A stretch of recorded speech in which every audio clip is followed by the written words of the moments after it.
Oke, yang pertama Abi Naya, Hadir. ya, Hadir. Alaika, Oika hadir. Alma, Hadir. Alma, Andika, Hadir. Arif, Hadir. Asti, Hadir. Evan, Evan hadir, Evan, Kalista, Kalista Cahyarani, belum. David, adik, Davina, Hadir. Dina, Hadir. Salsabila, Hadir. Ezra, Hadir. Febrian, Hadir. Gio, Giovanni, Hadir. Gustiar, Hadir, Jik. hadir. Osiana, Osiana hadir. Oh, hadir. Ibnu Haiban, oh, Hadir. hadir. Iken, Hadir. Julio, Hadir. Keisha, Hadir. Kania, Kani, Hadir.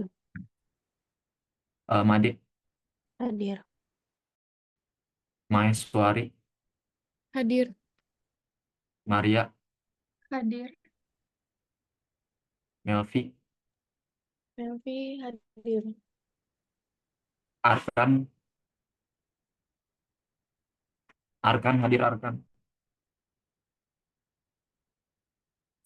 Arkan lagi ini nge-lag. Lagi coba join deh. Kenapa? Lagi Oh coba iya. join deh. Rama, Fikri, Hadir. Hadir. Fikri, Hadir. Hadir. ya. Ara, Mutiara,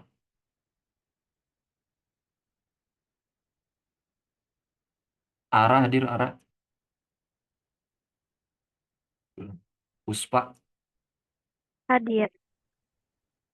Raka, Raka hadir Hadir, tadi. hadir. Salsabila, Hadir. Syafina, Hadir. Tiara Dwi, Hadir. Tiara Ramadhani, Hadir. Bagus Alfarid, Hadir. Hadir. Yoselin, Hadir. Zahrani, Hadir. Zidan, Zidan hadir. Belum. Bang Hendra, Hadir.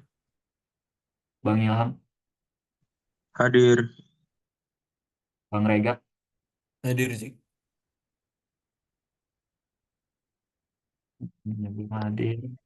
Hadir ya. Kalista udah hadir. Iya, Kalista hadir. Eh, Evan, Evan hadir. Dan Arkan masih belum.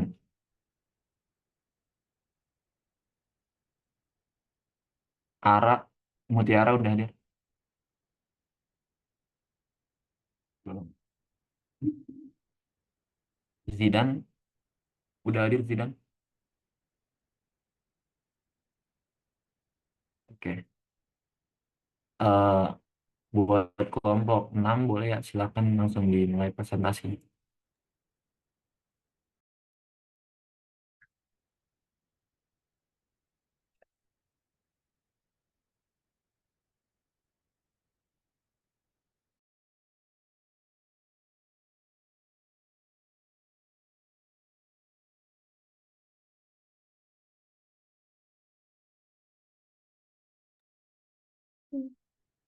Dimulai ya. Assalamualaikum warahmatullahi wabarakatuh. Selamat pagi kepada teman-teman semuanya. Kami dari kelompok 6 akan memaparkan materi presentasi kami mengenai sistem informasi dan manajemen rantai pasokan. Boleh di next. Adapun anggota dari kelompok 6 terdiri dari Andika Amalia, Ezra Patricia, Aisyah Miyah, Asti Febrianti, Kurniati, Salsabila Putri, Maria, dan saya sendiri Maria Lorenza. Boleh di next. Pada materi kali ini kami akan membahas mengenai creating strategic advantage through supply chain management and information systems, the flow of information through a supply chain, the flow of merchandise through a supply chain, system design issues and trends, dan terakhir akan ada boleh next. Akan dilanjut oleh rekan saya. Baik, di sini saya izin melanjutkan.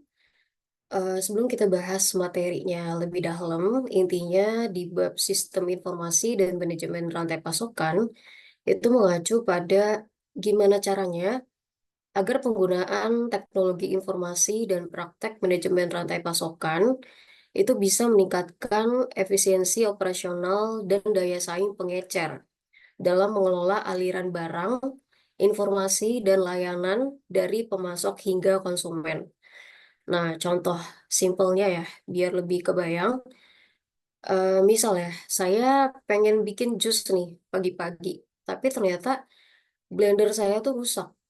Nah, pas saya ngecek email, saya menemukan bahwa ada promosi nih dari Target. Ya, Target itu kayak toko retail dari Amerika Serikat ya. Yang mana promosi itu tentang diskon peralatan rumah tangga. Nah, setelah saya mencari ulasan produk blender secara online, maka saya memutuskan untuk beli blender dengan merek, misal mereknya itu eh, Panasonic misalnya. Nah, saya menggunakan kupon diskon yang saya dapetin tadi di email dan membeli produk tersebut di toko Target terdekat.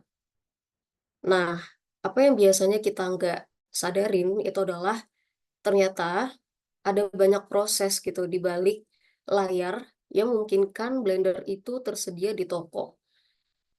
Nah, toko Target itu menggunakan sistem informasi dan manajemen rantai pasokan yang canggih untuk memastikan produk-produk seperti blender Panasonic itu tersedia di toko offline kapanpun pelanggan seperti saya itu butuh. Setiap transaksi seperti pembelian ya itu otomatis dikirim ke pusat distribusi regional, kantor pusat Target, dan produsen blender di Cina. Nah, sistem ini juga memantau stok barang di seluruh jaringan Target, baik di toko offline maupun online, dan secara otomatis mengatur pengiriman barang baru dari produsen ke pusat distribusi dan toko. Dengan menggunakan sistem ini, Target dapat mengoptimalkan stok barang di toko, menjaga ketersediaan produk tanpa harus menyimpan persediaan yang berlebihan, sekaligus memastikan pengiriman tepat waktu untuk pelanggan. Nah, mungkin untuk lebih jelas lagi soal materi ini akan diterangkan oleh rekan saya. Boleh di next. Oke, di sini saya akan menjelaskan mengenai creating strategi adventure through supply chain management and information system. Mungkin boleh di next. Nah, untuk pertama itu kita bakal membahas mengenai strategi advantage, di mana strategi advantage ini membahas pentingnya kumpulan strategis untuk pengecer ataupun retail itu sendiri, di mana kumpulan strategis adalah kemampuan yang unik untuk membedakan satu perusahaan dari pesaingnya, yaitu mengembangkan keunggulan tersebut berkelanjutan karena sulit ditiru oleh pesaing. Nah, dalam konteks retail ini kita menggunakan kumpulan strategis yang berkelanjutan yang memungkinkan perusahaan untuk menghasilkan laba di atas rata-rata industri. Lalu juga yang kedua itu ada yang sistem informasi dan manajemen rantai pasokan yang kita ambil ini dalam poin utama kita itu ada di Walmart. Nah, sistem informasi dan manajemen rantai pasokan Walmart menjadi faktor kunci keberhasilan. Nah, sistem apa sih sistem informasi yang ada di dalam Walmart itu tersebut? Nah, di mana sistem ini itu mencakup seluruh proses dari awal kita untuk meramal ataupun juga melihat kondisi pasar dan juga permintaan hingga pengiriman produk ke konsumen akhir. Lalu di Walmart itu juga memiliki keunggulan perusahaan yang sulit ditiru pesaing. Nah, di mana mereka itu berhasil mengembangkan keunggulan strategis melalui sistem informasi tadi dan manajemen rantai pasokannya. Nah, hal itu tuh bisa dilihat dari inventaris mereka yang jangka panjang dan besar, juga skala ekonomi Walmart yang memungkinkan investasi besar, lalu juga sistem internal mereka itu yang sulit dipahami dan ditiru pesaing, dan juga yang terakhir itu adanya integrasi sistem ke dalam seluruh operasi perusahaan. Dan terakhir itu adanya adaptasi terhadap perubahan pasar. Nah, di mana Walmart itu terus beradaptasi dengan munculnya pesaing seperti Amazon dan juga perubahan preferensi konsumen pastinya. Walmart itu telah mengembangkan inisiatif baru seperti adanya tuh layanan pemenuhan Walmart untuk vendor, terus juga program loyalitas Walmart dan juga peningkatan layanan pengiriman cepat agar tuh mereka bisa terus dapat jadi top of mind-nya dari konsumen mereka itu sendiri. Nah, terus juga ada sih beberapa aktivitas kunci untuk sebuah manajemen rantai pasokan itu sendiri, yang dimana itu ada peramalan penjualan inventaris, pengisian kembalian stok, pemantauan penjualan, manajemen transportasi dan distribusi, pengolahan informasi, dan inventarisnya itu sendiri. Lalu juga koordinasi dengan vendor, penanganan barang retur juga termasuk, dan juga mengkoordinasikan pengiriman barang dengan penjualan khusus dan materi promosi pastinya. Nah, di mana retail itu ataupun pengecer tetap menghadapi tantangan dari faktor-faktor yang sebenarnya dapat mempengaruhi kemampuan mereka untuk mempertahankan keunggulan strategis mereka itu sendiri. Nah, industri retail itu sangat kompetitif pastinya, di mana pengembangan dan pemeliharaan sistem informasi dan manajemen rantai pasokan yang efektif dapat menjadi sumber keunggulan kompetitif yang signifikan dan berkelanjutan. Namun, perusahaan tuh harus terus berinovasi dan beradaptasi untuk mempertahankan keunggulan ini di tengah perubahan pasar dan persaingan yang semakin intensif ataupun semakin berat. Mungkin boleh di next. Lalu di sini juga akan membahas mengenai input product availability, di mana manfaat manajemen rantai pasokannya efisien bagi pengecer dan pelanggan. Hal ini tuh menjelaskan dua manfaat utama dan terdapat dampak terhadap bisnis retail itu sendiri ataupun pengecer. Manfaat utamanya itu, yang pertama itu adalah tailored assessment ataupun pilihan produk yang disesuaikan, di mana sistem informasi memungkinkan pengecer menyesuaikan persediaan berdasarkan faktor-faktor seperti iklim dan karakteristik pasar lokal. Contohnya itu di toko utara menyediakan lebih banyak sweater wall, maaf.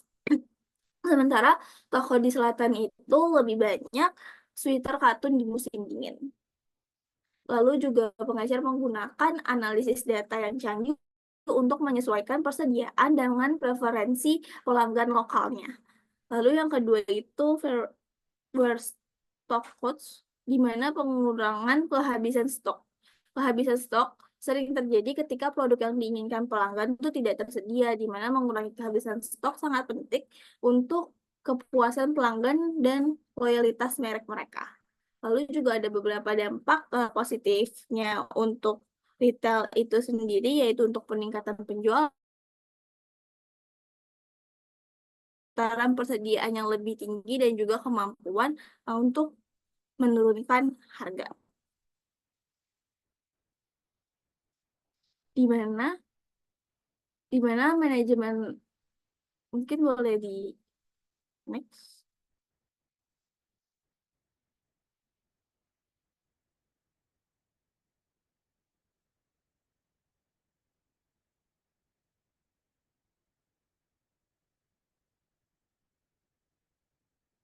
Oke. Sekarang kita ke, maaf, boleh ke sebelumnya.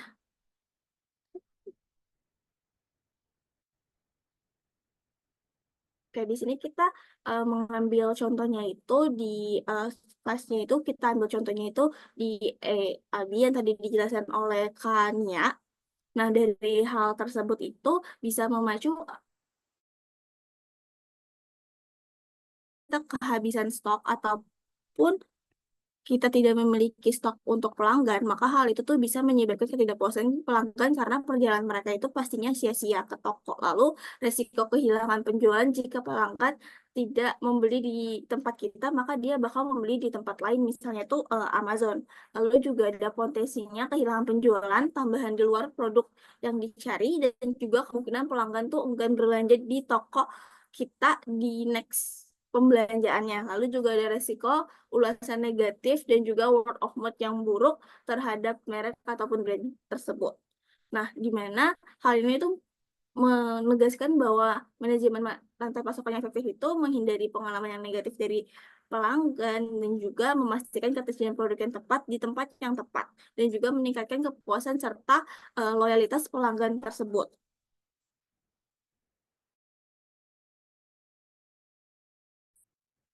Lalu di sini ada high return on asset, di mana manajemen rantai pasokan dan sistem informasi yang efisien dapat meningkatkan laba atas aset, return on asset ROA. Bagi retail, dapat meningkatkan ROA melalui berbagai cara. Yang pertama itu peningkatan penjualan bersih. Nah, di mana dia itu bisa pertama itu melakukan penyesuaian produk, di mana sistem informasi itu memungkinkan pengecer menawarkan produk yang lebih sesuai dengan kebutuhan pelanggan di setiap lokasi.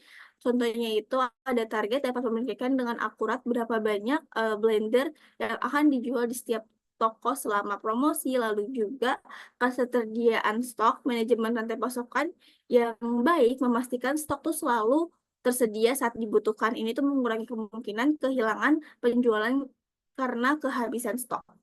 Lalu juga ada peningkatan margin laba bersih. Yang pertama itu mereka tuh bisa meningkatkan peluang pembeli khusus dari vendor.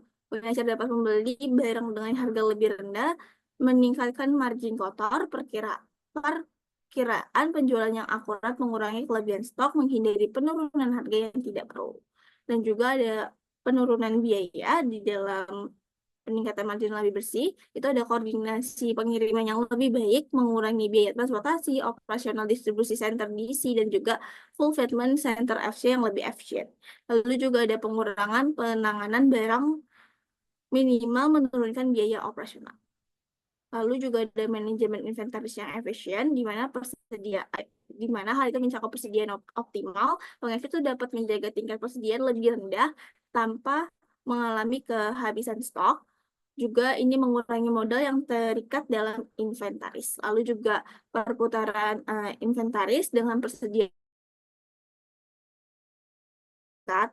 perputaran inventaris itu menjadi lebih tinggi. Nah, dampak dari semua pada aset atau tersebut, itu inventaris yang lebih rendah berarti total aset juga lebih rendah. Lalu ini juga meningkatkan efisiensi penggunaan aset perusahaan. Lalu di mana akhirnya itu dapat peningkatan ROA, penjualan itu dapat meningkat tanpa peningkatan proporsional dalam aset, lalu juga margin laba meningkat karena biaya yang lebih rendah dan pembelian yang lebih efisien, lalu juga perputaran aset meningkat karena penggunaan asetnya juga lebih efisien, juga perputaran inventaris yang lebih tinggi.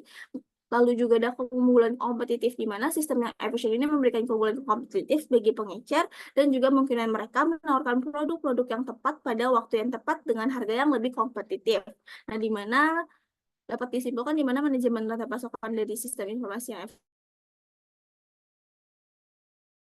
secara langsung meningkatkan kinerja keuangan mereka dengan meningkatkan penjualan, margin, dan efisiensi penggunaan aset. Nah, di mana pengecer itu dapat mencapai ROA yang lebih tinggi dan pada akhirnya mengarah pada profitabilitas dan daya saing yang lebih besar dalam industri retail yang sangat kompetitif. Mungkin boleh di next.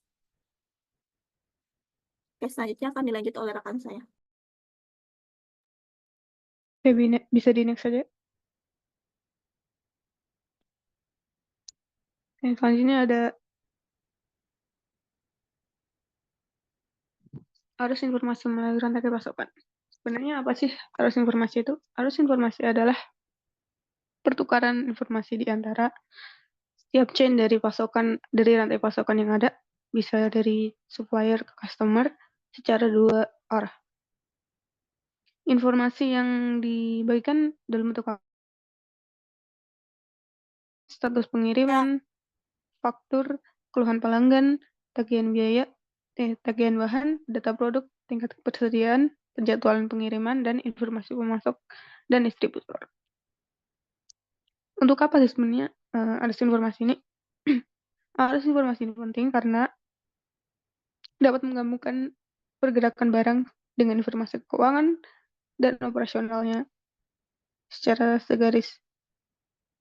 Informasi yang salah dapat dikelola dan menyebabkan ketidakpuasan dari pelanggan.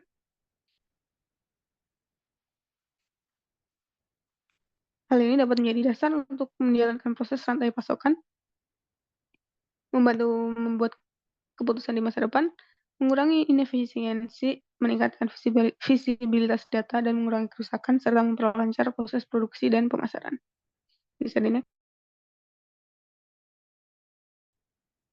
Artinya ada arus informasi dalam bisnis retail. Informasi dapat mengalir dari berbagai arah seperti dari pelanggan ke toko, dari DC dan FC menuju atau dari pedagang grosir kepada atau dari produsen produk dan kemudian ke produsen komponen dan pemasok bahan baku.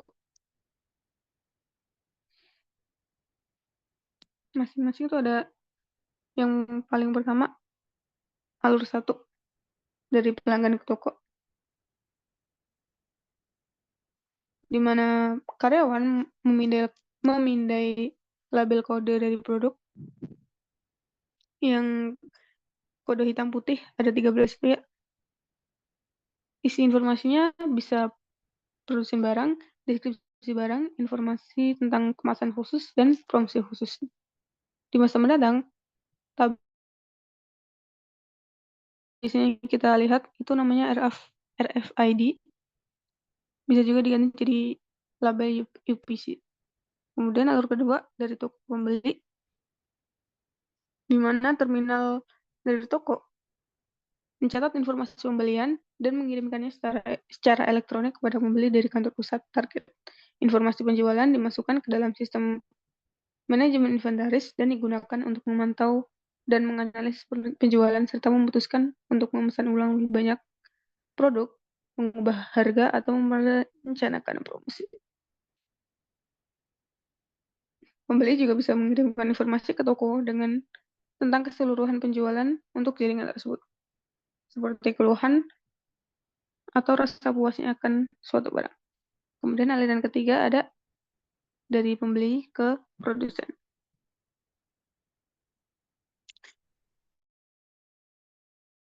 Operasi online-nya biasanya digabungkan oleh pengajar secara keseluruhan yang membuat pesanan untuk barang dagangan baru dan mengirimkannya kepada produsen.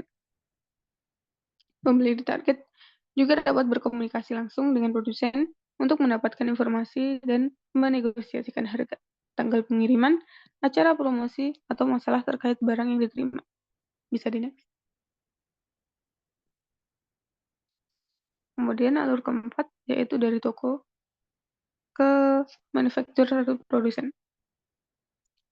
Dalam beberapa situasi ada data transaksi penjualan yang dikirim langsung dari toko ke produsen, dan produsen bisa memutuskan kapan mengirimkan lebih banyak barang dagangan ke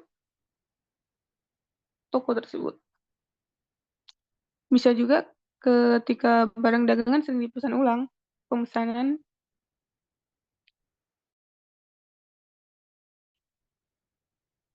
hal ini bisa dilakukan dengan kerjasama pengecer dan produsen yang dilakukan demi memenuhi kebutuhan pelanggan. Kemudian alur kelima dari toko ke pusat distribusi, di mana toko berkomunikasi dengan pusat distribusi untuk mengkoordinasikan pengiriman dan memeriksa status inventaris. Ketika inventaris toko turun di level tertentu, dapat diberi keputusan untuk mengirim lebih banyak produk ke toko tersebut. Dan informasi pengiriman dikirim secara online melalui komputer. Kemudian alur ke-6 ada dari pabrik ke pusat distribusi atau pembeli. ketika pabrik mengirimkan blender ke pusat distribusi atau FC target, pabrik dapat mengirimkan pemberitahuan pengiriman lanjutan kepada mereka, sehingga pemberitahuan lanjutan ini akan dikirimkan pemasok pada pengecer sebelum pengiriman untuk memberitahu pengecer secara pasti apa yang akan diharapkan oleh pengiriman tersebut. Kemudian, kantor pusat dapat menetapkan jadwal bagi truk pengirim untuk melakukan pengiriman.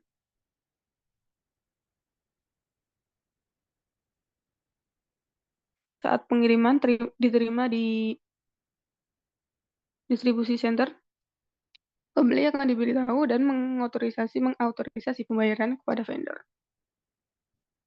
Bisa di next.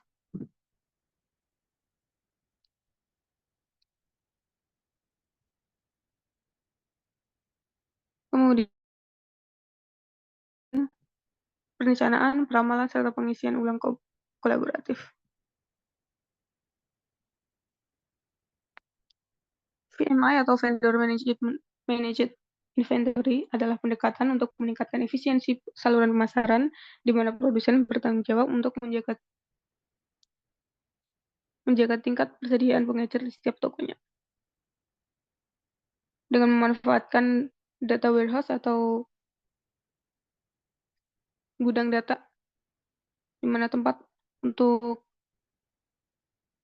di mana basis data besar dikumpulkan, yang berisi data pembelian dan dikumpulkan di titik penjualan. Kemudian, dengan electronic data interchange atau pertukaran dokumen bisnis dari komputer ke komputer dan dari pengecer ke vendor atau sebaliknya. Jaring online. Sayangnya sistem ini masih memiliki keterbatasan di mana vendor mengkoordinasikan rantai pasokan untuk produk-produknya secara spesifik, tapi tidak bisa mengetahui tindakan lain apabila ada yang mungkin terjadi. Mungkin pengecer tiba-tiba mengambil keputusan sendiri tanpa diketahui dan dapat mempengaruhi penjualan produknya di masa mendatang. Bisa di next. Nah, untuk mengatasi kurangnya komunikasi dua arah yang melekat pada sistem ini, perencanaan, peramalan, dan pengisian ulang kolaboratif dibutuhkan pada pekerjaan bersama dan informasi bisnis terkait serta perencanaan kolaboratif antara pengecer dan vendor. CPFR merupakan produk vendor yang lebih maju dengan melibatkan berbagai informasi kepemilikan seperti strategi bisnis, rencana promosi, pengembangan dan pengenalan produk baru, jadwal produksi, dan informasi waktu tunggu bagi pembeli. Bisa di next. Salah satunya contohnya itu ada proyek Gigaton yang merupakan upaya Walmart untuk meningkatkan sustainability dari operasinya. Dalam proyek ini, Walmart bekerja sama dengan para vendornya untuk merencanakan operasi pengangkutan dan pengiriman yang lebih cermat. Hal ini terbukti telah meningkatkan efisiensinya secara signifikan di Amerika Serikat. Melalui proyek Gigaton, Walmart dan sekitar 1.000 pemasoknya berupaya mengurangi gas rumah kaca yang dihasilkan oleh rantai pasokan global mereka sebesar 1 gigaton. Bisa di next. Selanjutnya akan dijelaskan oleh rekan saya.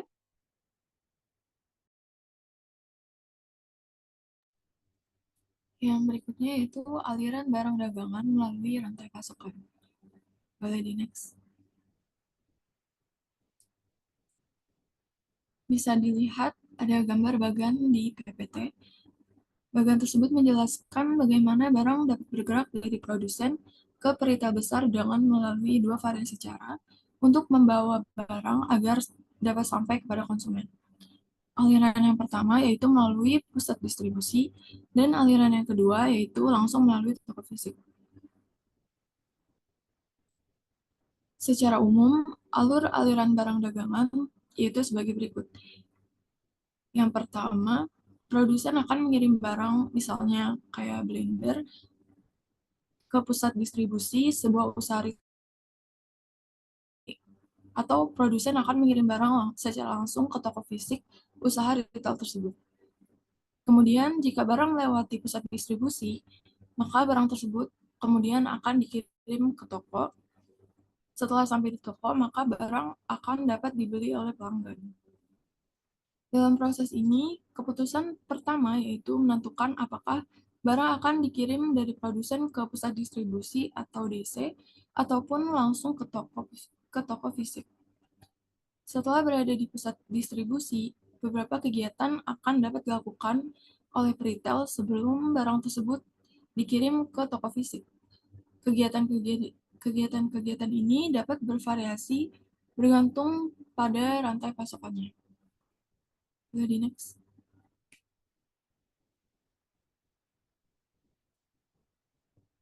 Yang berikutnya, pusat distribusi pengiriman langsung ke toko fisik. Seperti yang terlihat pada gambar sebelumnya, produsen bisa mengirim barang langsung ke toko retail fisik, seperti yang ditunjukkan pada aliran 2 atau melalui pusat distribusi pada aliran 1.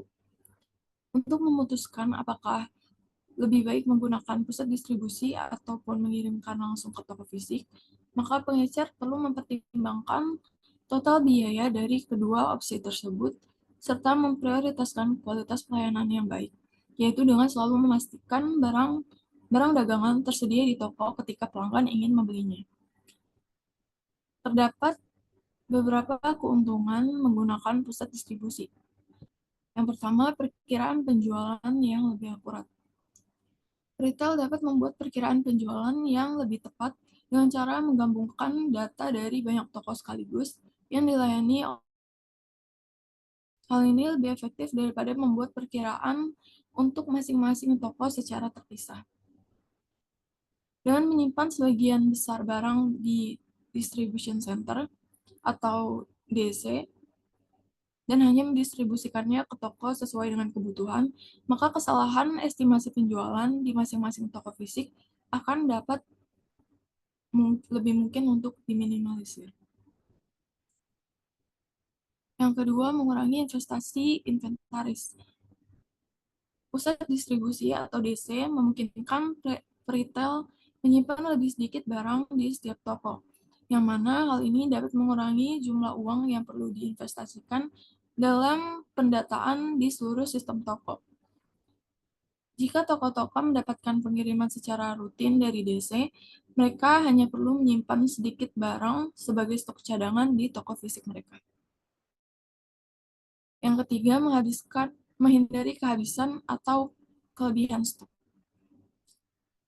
Barang dagangan dapat dipesan dari DC sesuai dengan kebutuhan, sehingga akan lebih mudah untuk menghindari adanya kehabisan stok ataupun adanya stok yang berlebih di toko fisik.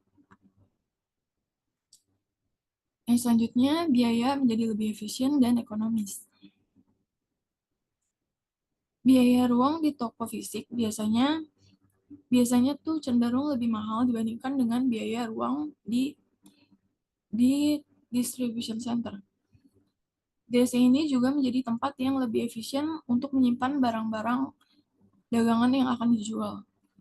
Oleh karena itu, terdapat banyak pengecer yang merasa bahwa akan menjadi lebih hemat jika mereka menyimpan dan mempersiapkan barang di toko fisik. Namun, penggunaan distribution center ini tidak selalu cocok untuk semua jenis retail. Jika retail hanya memiliki sedikit toko fisik, maka biaya DC mungkin akan dianggap. Pengiriman barang langsung dari produsen ke toko membuat barang lebih cepat sampai, terutama untuk produk yang mudah rusak seperti daging ataupun sayuran, ataupun produk yang sedang tren yang mana butuh untuk dijual dalam waktu yang cepat. Beberapa produsen, contohnya ada kayak Frito-Lay, produsen snack yang cukup terkenal juga di Indonesia, Produsen ini memilih untuk mengirimkan barang secara langsung dari produsen ke toko agar mereka bisa memastikan secara langsung dengan benar dan terlihat segar. Karyawan dari produsen Frito-Lay ini akan mengantarkan produk snack mereka secara langsung ke supermarket-supermarket, mengganti produk yang sudah kadaluarsa, menambah stok yang terjual, dan menata sendiri produk mereka agar tampil lebih rapi di toko retail tersebut. Boleh di next.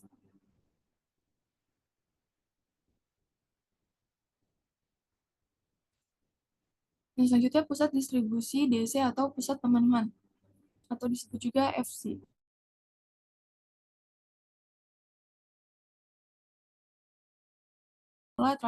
Transportasi masuk, menerima dan memeriksa barang, menyimpan dan melakukan cross-docking, menyiapkan barang untuk dipajang di toko, memberikan label ataupun tiket pada barang, mempersiapkan pengiriman ke toko, dan mengirimkan barang ke toko, yang masing-masing akan dijelaskan pada slide-slide berikutnya. Nah, pusat pemenuhan atau fulfillment center ini juga melakukan fungsi yang sama seperti DC, tetapi karena mereka mengirim langsung ke pelanggan, bukan ke toko fisik, mereka tidak perlu menyiapkan barang untuk dipajang di lantai-lantai toko. Perbedaan utama antara DC, Distribution Center, dan Fulfillment Center terletak pada tujuan dan proses pengirimannya. DC ini berfokus pada mengelola dan mendistribusikan barang-barang ke toko fisik, sedangkan Fulfillment Center bertujuan untuk memproses dan mengirimkan pesanan secara langsung ke pelanggan, terutama untuk pesanan-pesanan online. Singkatnya, DC ini mengirim barang langsung ke toko, sedangkan Fulfillment Center mengirim barang langsung ke pelanggan mereka. Boleh di next.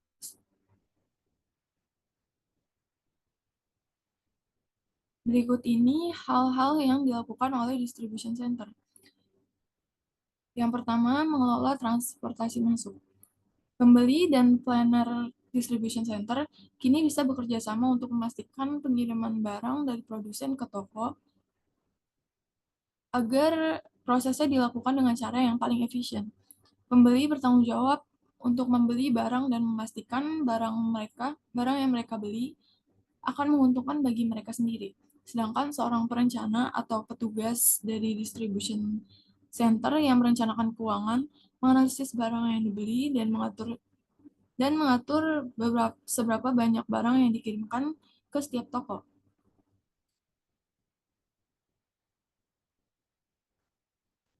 Yang kedua ada penerimaan dan pemeriksaan menggunakan UPC atau RFID.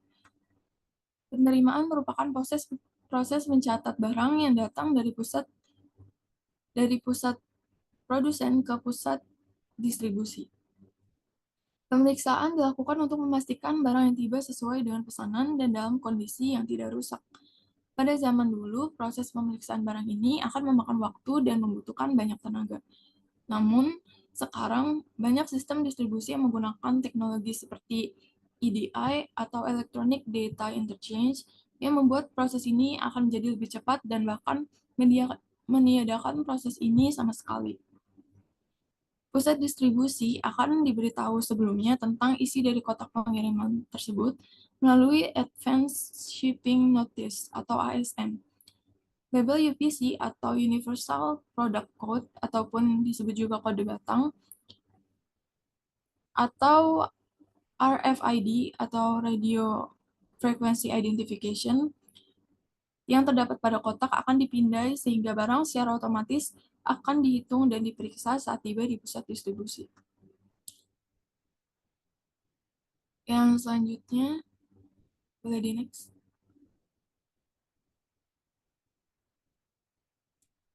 Yang selanjutnya menyimpan dan cross-docking. Setelah barang diterima dan diperiksa oleh DC, barang tersebut akan disimpan atau langsung dikirim ke toko fisik, atau disebut juga sebagai cross-docking. Jika barang diputuskan untuk disimpan di pusat distribusi, maka karton barang akan dipindahkan ke rak yang menggunakan conveyor dan forklift. Nah, saat dibutuhkan di toko, forklift tersebut atau robot yang mengambil karton dari rak akan menaruhnya di konveyor menuju area pemuatan truk. Contohnya ada perusahaan retail Walmart yang menggunakan sistem robotik dan konveyor untuk mempercepat proses bongkar dan mengurangi jumlah pekerja untuk dapat mengatasi proses ini. Dalam sistem cross-docking, barang yang dikirim oleh vendor sudah dikemas khusus untuk toko tertentu. WPC atau RFID pada karton menunjukkan kemana barang tersebut akan dikirim. Kenapa disebut cross-docking? Karena barang tidak disimpan dalam waktu yang lama, hanya beberapa jam di pusat distribusi sebelum akhirnya dikirim ke toko fisik. Barang yang dijual cepat seperti pakaian mode atau barang yang mudah rusak seperti daging, biasanya diproses melalui cross-docking agar lebih cepat sampai ke toko fisik. Sementara barang jenis lain yang tidak terlalu cepat terjual, mungkin akan disimpan terlebih dahulu di pusat distribusi dalam waktu yang lebih lama. Boleh di next. Selanjutnya akan dijelaskan oleh rekan saya. Oke, baik. Selanjutnya di sini akan menjelaskan tentang getting merchandise flow ready, yaitu di mana proses ini memastikan bahwa barang dagangan yang dikirim ke toko sudah penuh, sudah sepenuhnya siap untuk langsung dipajang tanpa perlu banyak penanganan ditambahan di toko. Jadi proses ini tuh tentang menyiapkan barang yang mau dijual di toko agar langsung siap pajang saat sampai. Jadi barang itu nggak perlu diurus lagi seperti nempelin label, harga, dan menggantung baju. Tujuannya tuh agar stok toko bisa lebih cepat melayani pelanggan tanpa banyak gangguan. Contohnya tuh di sini bisa dari mungkin contohnya dari Matahari Department Store itu yang dikenal salah satu contoh serba ada terbesar di Indonesia yang menjual pakaian dan aksesoris.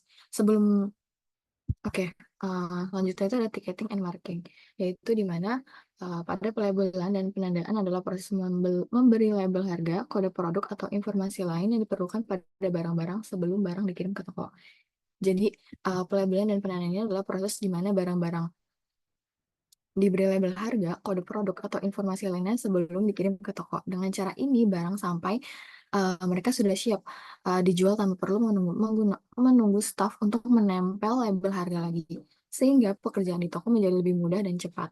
Tujuannya itu agar barang-barang dapat langsung dipajang dan dijual tanpa proses tambahan yang sangat membantu toko dengan banyak barang untuk meningkatkan efisiensinya. Nah, bayangin aja jika semua barang harus dilabeli di toko, itu kan bakal menghabiskan waktu dan tenaga ya. Dengan pelabelan sebelumnya, staf juga bisa lebih fokus melayani pelanggan. Contohnya itu di sini ada Ace Hardware, yaitu yang dikenal dengan tempat yang menjual berbagai alat rumah tangga dan alat perbaikan. Boleh di next.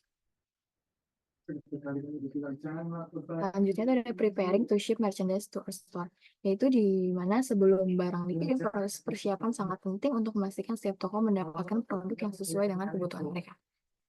Jadi kita perlu memastikan bahwa setiap cabang mendapatkan produk yang sesuai dengan kebutuhan mereka.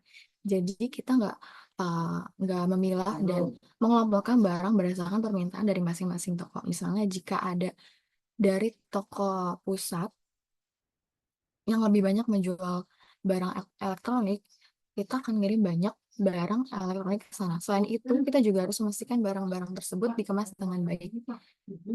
Proses ini persiapan ini sangat membantu agar pengiriman berjalan lancar dan toko selalu terisi barang yang tepat. Contohnya itu ada Transmart Carrefour, yaitu yang kita kenal sebagai salah satu retail besar di Indonesia. Mereka menjual berbagai produk mulai dari makanan hingga elektronik.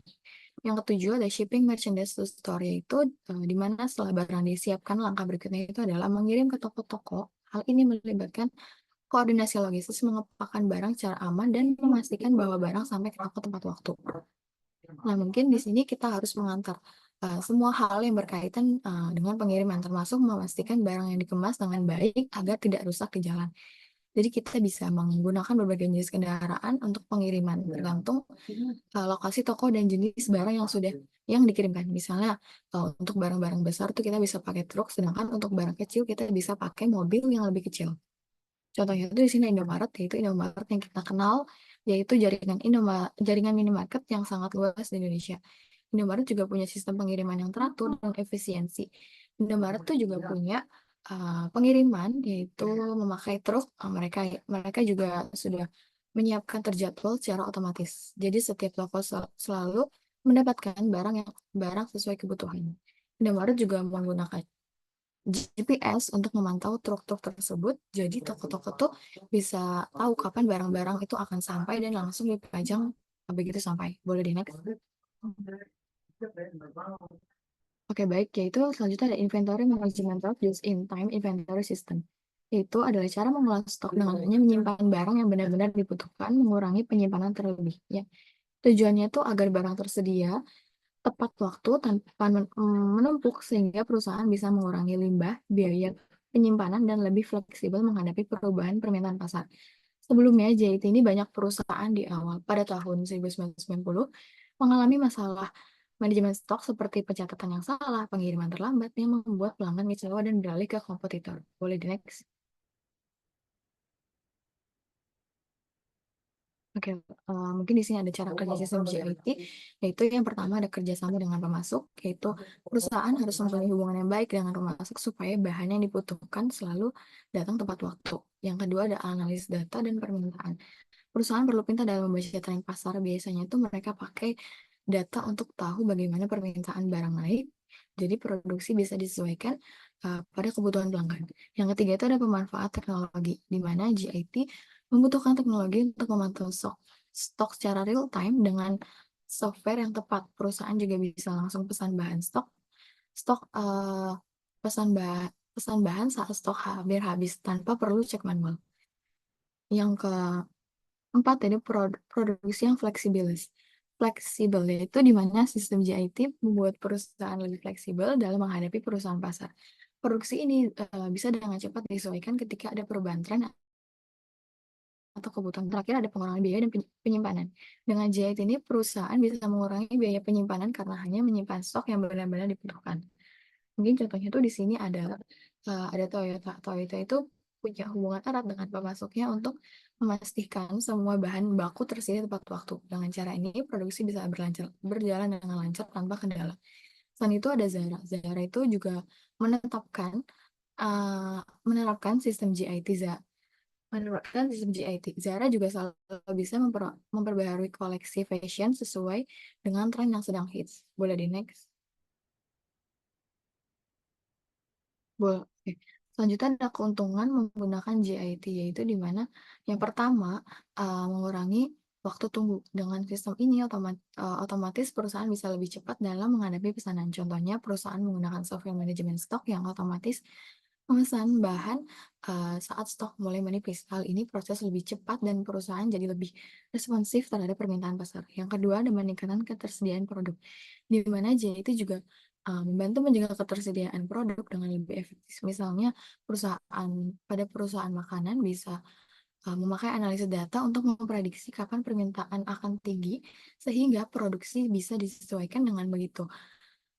Produk selalu tersedia di rak tanpa harus menyimpan terlalu banyak barang. Yang ketiga ada mengurangi biaya stok, di mana dengan menyimpan lebih sedikit barang, perusahaan bisa menghemat biaya penyimpanan. Dana yang biasanya digunakan untuk stok bisa dialihkan ke hal lain, seperti pengembangan produk atau pemasaran.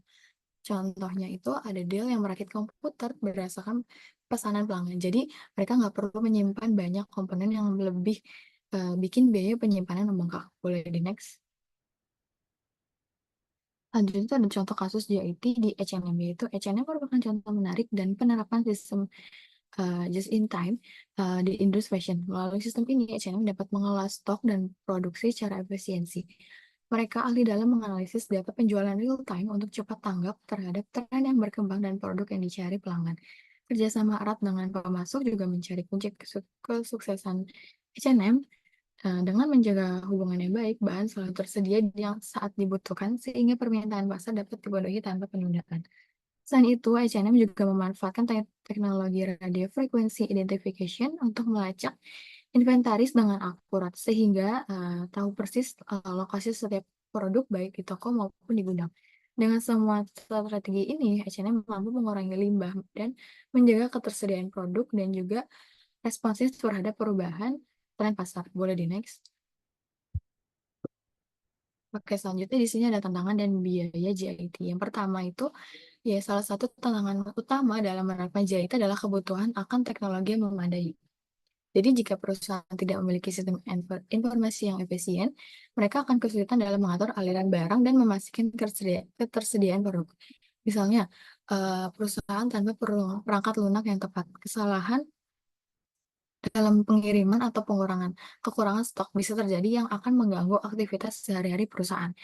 Yang kedua ini, ketergantungan pada pemasok juga menjadi risiko. Jika pemasok menghadapi masalah seperti keterlambatan pengiriman dan dampaknya itu langsung dirasakan oleh perusahaan. Contohnya tuh sebuah restoran yang mengandalkan GIT untuk bahan makanan segar mungkin terpaksa menghapus menu spesial jika pemasok tidak dapat mengirim sayuran tepat waktu. Hal ini bisa mengecewakan pelanggan setia yang sudah menantikan hidangan tersebut. Boleh di next? Oke, baik. Untuk materi berikutnya akan dijelaskan oleh rekan saya. Baik, selanjutnya ada isu dan tren desain sistem.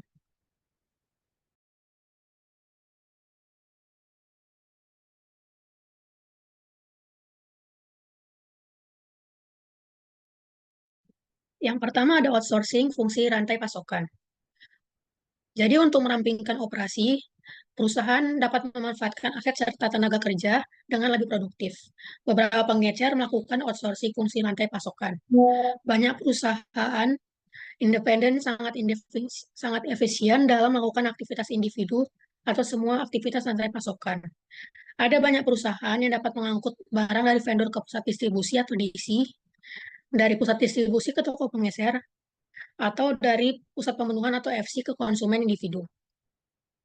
Alih-alih memiliki gudang untuk menyimpan barang, pengecer dapat menggunakan gedung umum yang dimiliki dan dioperasikan oleh perusahaan independen. Keuntungan kerugian outsourcing aktivitas rantai pasokan.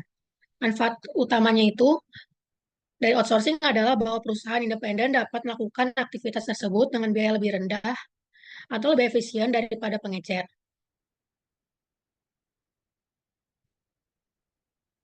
Namun ketika pengecer melakukan outsourcing aktivitas rantai pasokan, mereka tidak lagi dapat mengembangkan keunggulan kompetitif berdasarkan kinerja aktivitas tersebut.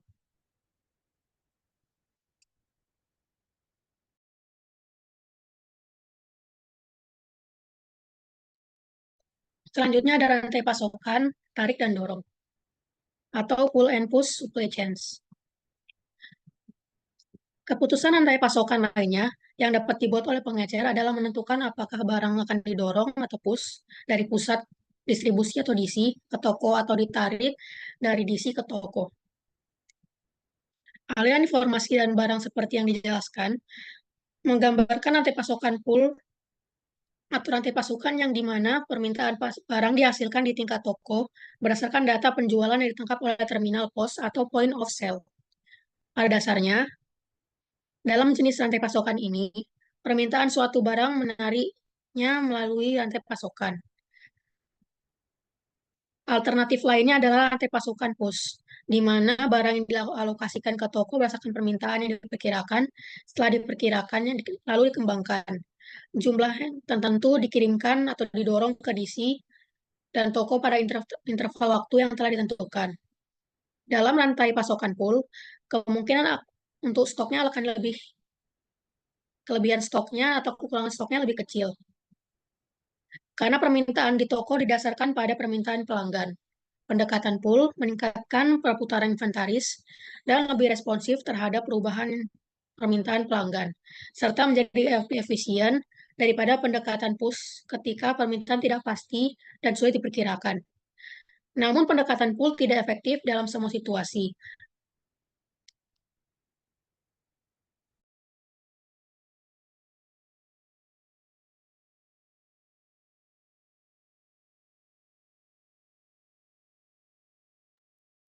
Yang ketiga ada radio frequency identification devices.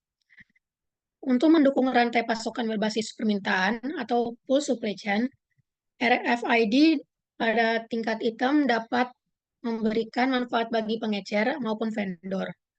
Bagi pengecer, RFID menyediakan pengukuran inventaris barang yang akurat, terjangkau, dan real-time. Seperti yang telah dibahas sebelumnya, perangkat identifikasi frekuensi radio atau RFID Ada label yang mengirimkan informasi identifikasi dan dilekatkan pada barang individu, karton, pengiriman, dan kontainer. Label ini kemudian mengirimkan data tentang objek yang ditanamkan di dalamnya. Perangkat ini memiliki dua keunggulan dibandingkan kode batang tradisional. Pertama, RFID dapat menyimpan lebih banyak data dan memperbarui data yang tersimpan. Yang kedua, data pada perangkat yang dapat diperoleh tanpa harus melihat langsung. Demikian RFID memungkinkan pelacakan setiap produk akurat dan real-time, dimulai dari toko produsen hingga kasir toko. Selanjutnya akan dijelaskan oleh teman saya.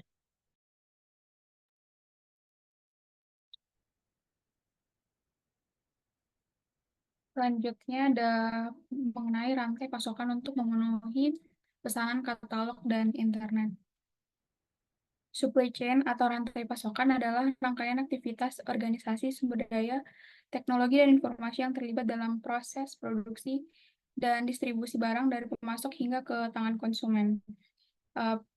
Pesanan katalog dan internet ini merupakan dua metode pemesanan yang umumnya berbeda dari penjualan retail tradisional karena pemesanannya melalui katalog melibatkan media cetak atau elektronik yang menampilkan produk kepada pelanggan, sedangkan pesanan internet dilakukan melalui platform e-commerce. Boleh di next.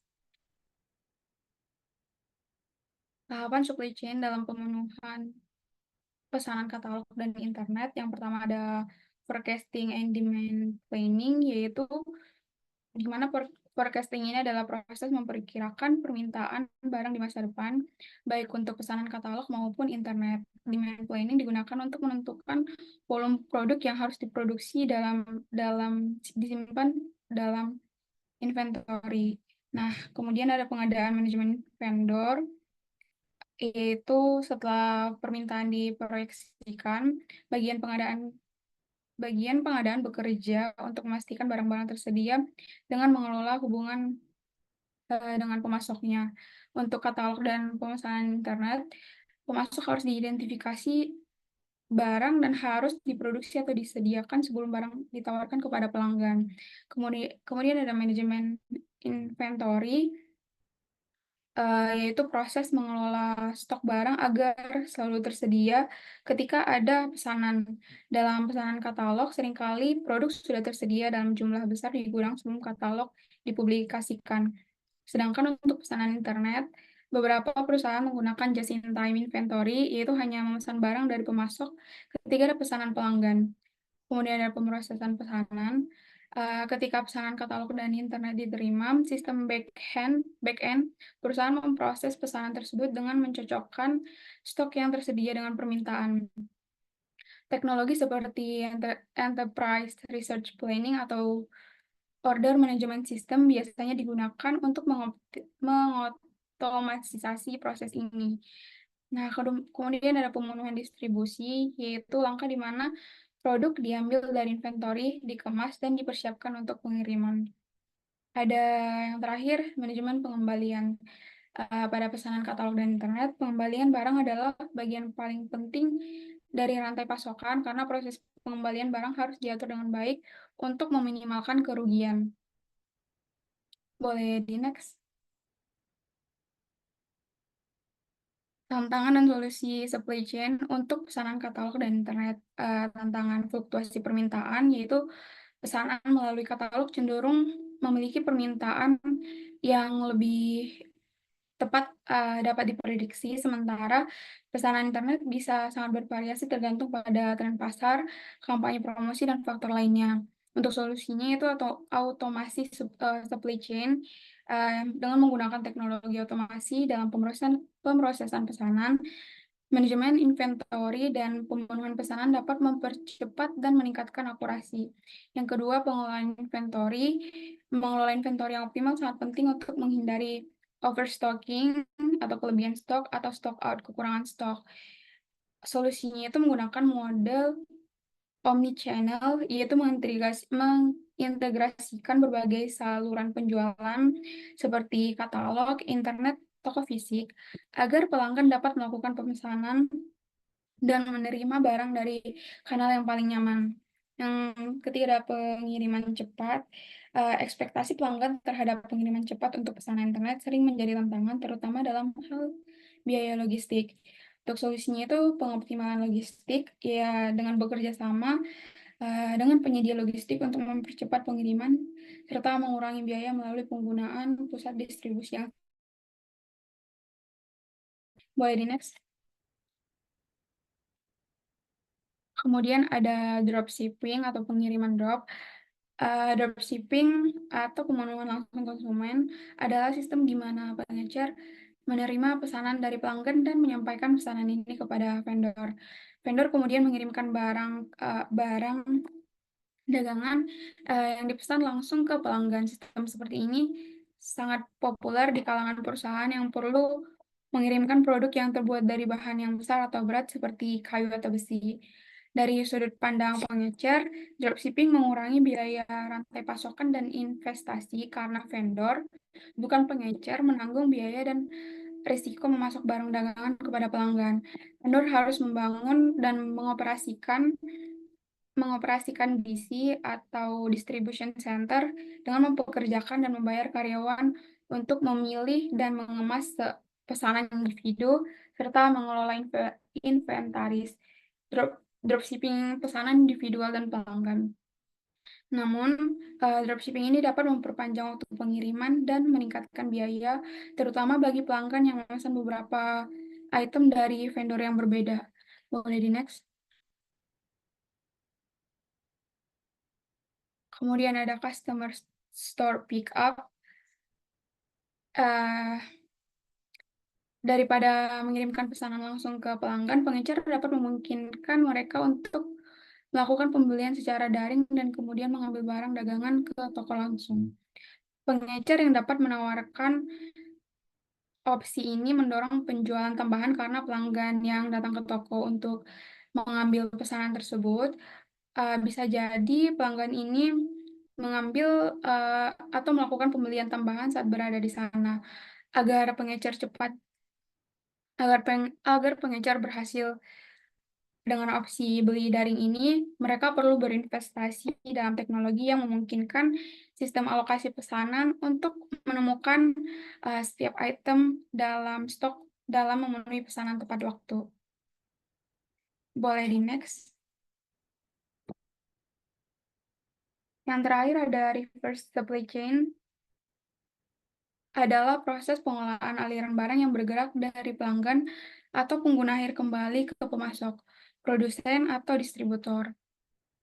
Proses ini kebalikan dari supply chain tradisional yang mengalir dari produsen ke konsumen. Reverse supply chain berkaitan dengan penanganan produk yang dikembalikan, diperbaiki, didaur ulang, atau dihapuskan dari pasar. Manfaat reverse supply chain ini yaitu penghematan biaya, keberlanjutan lingkungan, peningkatan kepuasan pelanggan, serta kepatuhan regulasi. Boleh di next? Boleh dilanjut sama Kania.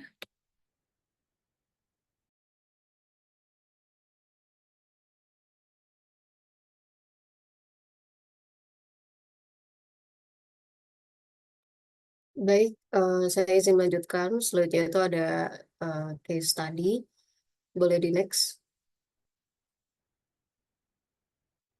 Jadi case study ini diambil dari jurnal yang judulnya itu Penerapan Sistem Manajemen Sumber Daya Perusahaan dalam Meningkatkan Kinerja Manajemen Rantai Pasok PT Unilever Indonesia. Yang mana seperti yang sudah kita ketahui ya, jadi PT Unilever itu adalah salah satu perusahaan multinasional yang bergerak di bidang produksi barang perawatan tubuh, makanan, dan minuman. Saat ini Unilever memiliki lebih dari 400 merek produk yang menjadikannya semakin dikenal di seluruh dunia. Boleh di next. Nah, oke langsung aja. Jadi, apa aja sih sistem informasi dan manajemen rantai pasok di Unilever Indonesia? Jadi, kalau di manajemen rantai pasoknya itu ada yang namanya agricultural supply, yang mana ini adalah kemitraan Unilever dengan para pemasok bahan bakunya, yang mana sebagian besar itu berasal langsung dari petani lokal. Kemudian untuk sistem informasinya, Unilever menggunakan ERP atau Enterprise Resource Planning, yang mana berfungsi mengintegrasikan informasi kepada setiap lingkup bisnis dan mendukung pengelolaan berbagai macam rangkaian bisnis yang tersebar dan hanya menggunakan database dan sistem pelaporan yang jumlahnya itu hanya satu. Boleh di next. Nah, ini mungkin singkat aja. Jadi tadi yang saya bilang agricultural supply itu adanya di tahap supplier bahan baku produk, ya, yang mana fungsinya itu adalah Unilever itu pengen memastikan lancarnya pasokan bahan baku dengan cara kerjasama langsung dengan petani lokal, ya. Yang mana dengan sumber bahan baku dari petani lokal di sekitar pabrik, Unilever dapat meminimalkan biaya logistik dan mendukung keberlanjutan ekonomi lokal sekaligus memastikan pasokan yang lebih terprediksi dan konsisten. Kemudian dari supplier bahan baku produk itu menuju pada pabrik manufaktur. Terus kalau supplier bahan baku kemasan itu menuju pada pabrik kemasan. Yang mana dari pabrik kemasan itu menuju pada pabrik manufaktur. Dari pabrik manufaktur menuju pada Unilever, yang mana Unilever di sini lebih kepada pusat distribusinya, ya, pusat distribusinya. Kemudian menuju pada warehouse management. Warehouse management di sini lebih kepada disimpan di gudangnya gitu ya, sebagai stok sebelum didistribusikan lanjut ke distributor. Yang mana kemudian diarahkan ke distributor, yang mana dari distributor nanti disebarkan lagi ke agen, grosir, dan retailer. Kemudian dari agen dan grosir itu biasanya dijual lagi produknya ke toko-toko. Tapi kalau misalnya dari retailer biasanya bisa langsung dijual ke konsumen akhir. Nah, boleh langsung di next. Nah, untuk ERP-nya, sistem ERP dari Unilever ini, itu adalah manajemen dan perencanaan terintegrasi yang dapat diakses oleh berbagai pihak, baik di dalam maupun di luar perusahaan. Yang mana jenis ERP yang digunakan itu adalah sistem SAP R3. Yang mana sistem ini berjalan dengan baik dan menjadi faktor kunci dalam meningkatkan efektivitas supply chain management atau manajemen rantai pasok perusahaan. Kenapa gitu? Karena dengan menggunakan ERP, Unilever itu bisa menurunkan tingkat pemborosan persediaan, mengurangi biaya operasional, dan juga memaksimalkan pendapatan perusahaan, sehingga mendukung pencapaian target pertumbuhan perusahaan di tahun-tahun mendatang. Boleh di next. Baik, selanjutnya saya kembalikan ke moderator. Sekian presentasi dari kelompok 6. Jika ada teman-teman yang ingin bertanya, boleh menggunakan fitur raise hand.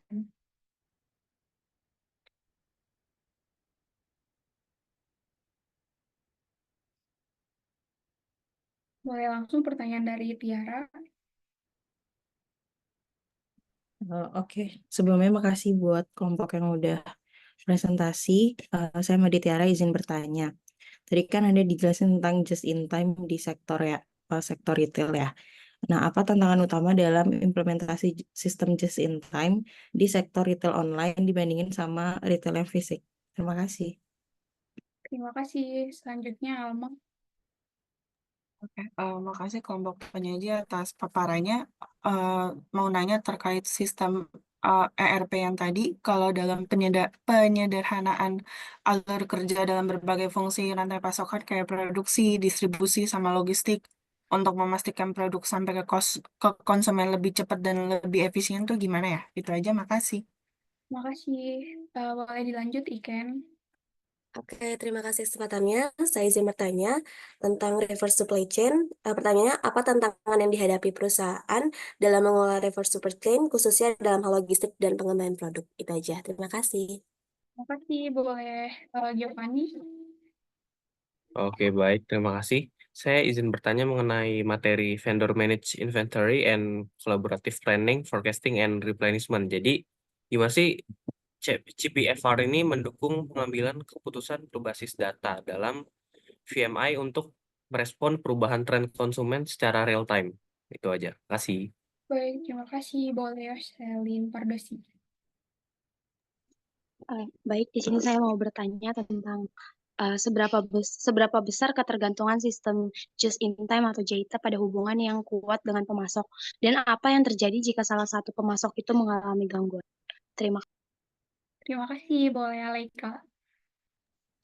Oke, baik. Terima kasih untuk kesempatannya. Saya izin bertanya terkait radio frequency identification. Jadi gimana teknologi radio frequency identification itu mendukung rantai pasokan berbasis permintaan dan gimana manfaatnya bagi pengecer dan juga vendor. Itu aja. Terima kasih.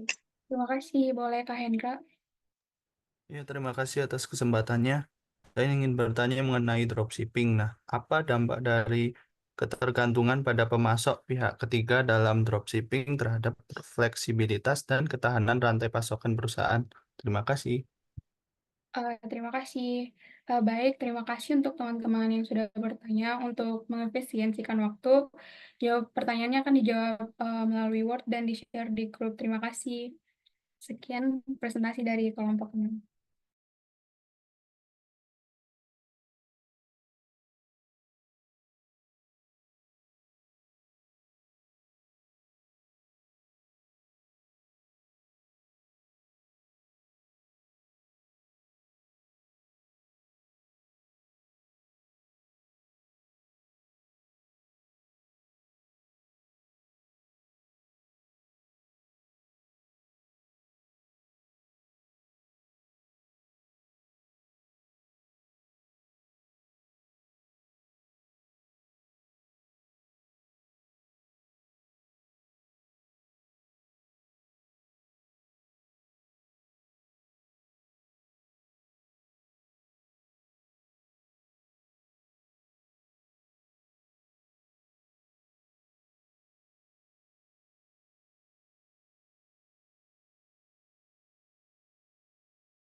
Oke, Assalamualaikum warahmatullahi wabarakatuh. Selamat pagi teman-teman dan Ibu Rahmi.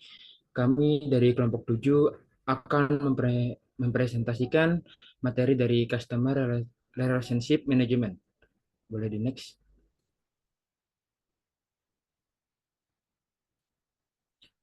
Berikut adalah anggota dari kelompok kami. Yang pertama ada Julio Mati Simanulang. Yang kedua ada saya sendiri yaitu Gusti Rizky Ramadhani.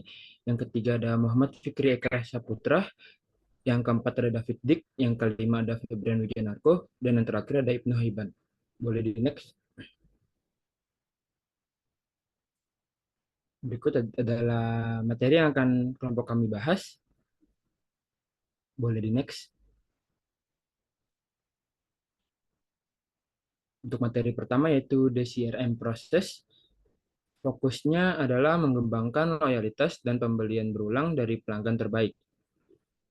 Loyalitas tidak hanya berarti kunjungan berulang, tetapi juga keterikatan emosional yang membuat pelanggan tetap setia meskipun ada penawaran lebih baik dari pesaing. Loyalitas ini dibangun melalui citra merek, barang dagangan eksklusif, lokasi nyaman, pengalaman berbelanja menarik, serta perhatian pribadi dan layanan pelanggan yang baik. CRM menggunakan data pelanggan untuk mempersonalisasi penawaran yang lebih efektif daripada sekedar memberikan diskon.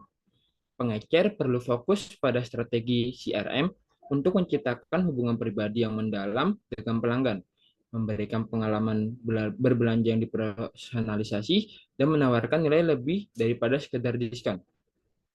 Layanan pelanggan yang personal dan perhatian terhadap preferensi individu adalah kunci dalam mengembangkan ikatan emosional yang kuat yang membuat pelanggan tetap setia meskipun pesaing menawarkan tawaran yang lebih baik. Dan ada contoh brand yaitu dari Sephora, yaitu brand make up. Sephora memiliki program loyalitas brand bernama Beauty Insider yang memanfaatkan data pelanggan untuk menawarkan pengalaman belanja yang lebih personal. Anggota program ini dapat mengumpulkan poin dari setiap pembelian yang kemudian bisa ditukarkan dengan berbagai hadiah eksklusif.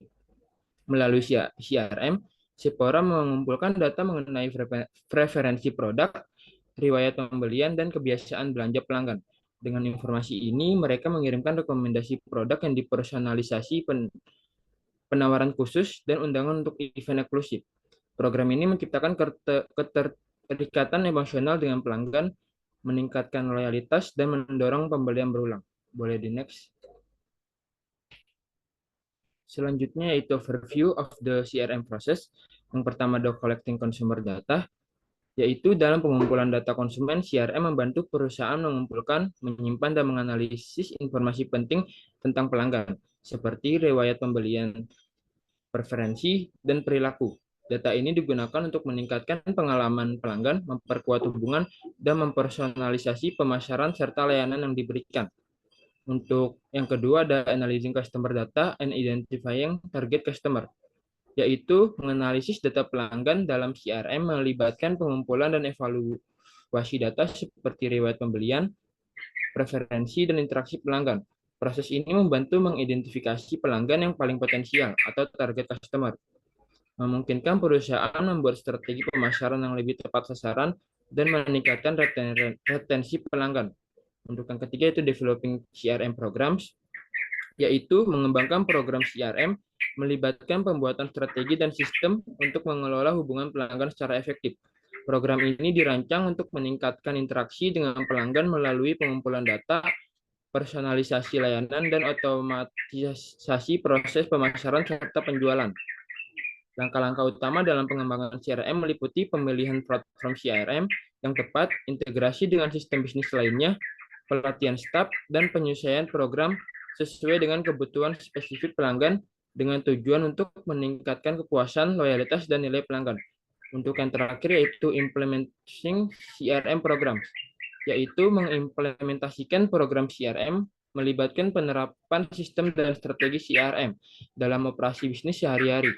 Proses ini mencakup pengaturan perangkat lunak CRM, integrasi dengan sistem lain, serta pelatihan karyawan untuk menggunakan CRM secara efektif. Tujuan utama dari pengimplementasian ini adalah untuk memanfaatkan data pelanggan guna meningkatkan hubungan personalisasi layanan serta efisiensi dalam interaksi dengan pelanggan yang pada akhirnya meningkatkan retensi dan nilai pelanggan. Boleh di next. Untuk selanjutnya akan dijelaskan oleh rekan saya.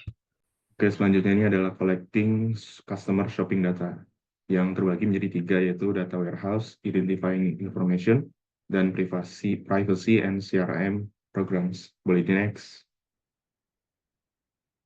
Oke, yang pertama ini data warehouse. Jadi langkah pertama dalam proses CRM itu adalah membuat data warehouse, yaitu sekumpulan informasi yang berisi semua data tentang pelanggan. Data warehouse ini sebaiknya berisi yang pertama itu riwayat transaksi. Jadi semua pembelian yang dilakukan pelanggan termasuk kapan dibeli, barang apa yang dibeli, berapa harganya, keuntungan yang didapat, dan apakah pembelian dilakukan karena promosi. Yang kedua itu adalah kontak pelanggan, yaitu catatan semua interaksi pelanggan dengan toko, seperti kunjungan ke website, pertanyaan di toko, komentar di media sosial, pengembalian barang, dan panggilan ke pusat layanan. Yang ketiga itu adalah preferensi pelanggan, jadi hal-hal yang disukai pelanggan seperti warna, merek, ukuran, dan rasa favorit. Dan yang terakhir adalah informasi deskriptif, yang berisi tentang data tentang karakteristik pelanggan seperti usia, pekerjaan, atau minat yang bisa membantu dalam membagi kelompok pasar.